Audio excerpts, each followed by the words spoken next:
بسم اللہ الرحمن الرحیم۔ السلام علیکم۔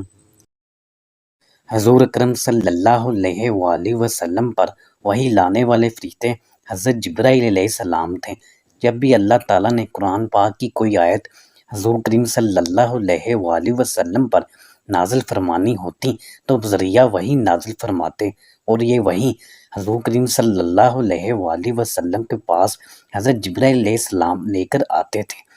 ایک دن حضور کریم صلی اللہ علیہ وآلہ وسلم نے حضرت جبرائیل علیہ السلام سے پوچھا کہ آپ کی عمر کتنی ہے؟ تو جبرائیل علیہ السلام نے عرض کیا، یا رسول اللہ صلی اللہ علیہ وآلہ وسلم، مجھے خبر نہیں ہے، لیکن میں اتنا ضرور جانتا ہوں کہ چوتھے حجاب میں آسمان پر ایک نورانی تارا 70,000 سال میں ایک بار چمکتا تھا، اور اسے میں نے 72,000 مرتبہ چمکتے ہوئے دیکھا ہے۔ یہ سن کر رسول کریم صلی اللہ علیہ وآلہ وسلم نے فرمایا، میرے رب کی عزت کی قسم، میں ہی وہ نورانی تارا ہوں۔ ایک دن حضور اکرم صلی اللہ علیہ وآلہ وسلم نے جبرائیل علیہ السلام سے پوچھا، اے جبرائیل، کبھی تجھے آسمان سے مشقت کے ساتھ بڑی جلدی اور فوراً بھی زمین پر اترنا پڑا؟ جبرائیل علیہ السلام نے جواب دیا، ہاں یا رسول اللہ صلی اللہ علیہ وآلہ وسلم، 4 مرتبہ ایسا ہوا ہے کہ مجھے سرعت کے ساتھ فوراً زمین پر اترنا پڑا۔ حضور صلی اللہ علیہ وآلہ وسلم نے پوچھا، کس کس موقع پر؟ جبرائیل علیہ السلام نے عرض کیا، ایک تو جب حضرت ابراہیم علیہ السلام کو آگ میں ڈالا گیا تو میں اس وقت عرش الہی کے نیچے مقام سدرۃ المنتہا پر تھا۔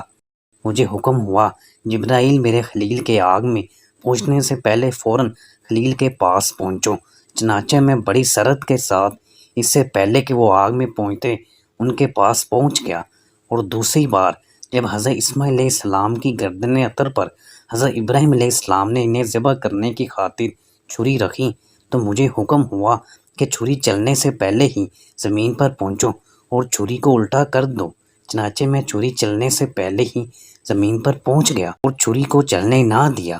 تیسری مرتبہ جب حضرت یوسف علیہ السلام کو بھائیوں نے کنویں میں گرایا تو مجھے حکم ہوا کہ میں یوسف علیہ السلام کے کنویں کی تہہ تک پہنچنے سے پہلے زمین پر پہنچوں اور کنویں کی تہہ تک پہنچنے میں اپنے پروں پر انہیں اٹھا کر کنویں کے ایک پتھر پر بٹھا دوں۔ چوتھی مرتبہ یا رسول اللہ صلی اللہ علیہ وآلہ وسلم، جب کافروں نے حضور صلی اللہ علیہ وآلہ وسلم کے دندان مبارک کو شہید کیا تو مجھے حکم ہوا کہ جبرائیل فوراً زمین پر پہنچو اور میرے محبوب کے دندان مبارک کا خون زمین پر گرنے سے پہلے ہی وہ خون اپنے ہاتھوں پر لے لو۔ اور اے جبرائیل، اگر میرے محبوب کا خون زمین پر گر گیا تو قیامت تک زمین سے نہ کوئی سبزی اگے گی نہ کوئی درخت۔ چنانچہ میں بڑی سرعت کے ساتھ زمین پر پہنچا اور حضور اکرم صلی اللہ علیہ وآلہ وسلم کے خون مبارک کو ہاتھوں پر لے کر ہوا میں اڑا دیا۔